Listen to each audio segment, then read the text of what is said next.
How to set a usage limit on Instagram. This tutorial shows you how to control how much time you spend on the app each day. First, open the Instagram app on your Android device. After that, tap on your profile icon at the bottom right. From there, tap the three lines at the top right to open the menu. Right here, scroll down and tap on Time Management. You'll find it just below Notifications under the How You Use Instagram section. At this point, you'll see your daily average time spent on Instagram displayed across the week. Moving on, under Manage Your Time, tap on Daily Limit.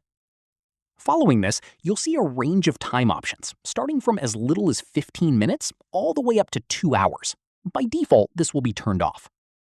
From here, select your preferred time limit based on how much time you want to allow yourself on the app each day. Once done, tap Set to confirm your limit. Finally, once your daily limit is reached, Instagram will send you a reminder letting you know you've hit your set time for the day. And that's it. If this guide helped you set a usage limit on Instagram, give it a like, subscribe for more Instagram tutorials, and tap the bell so you're always notified when we post. See you in the next one.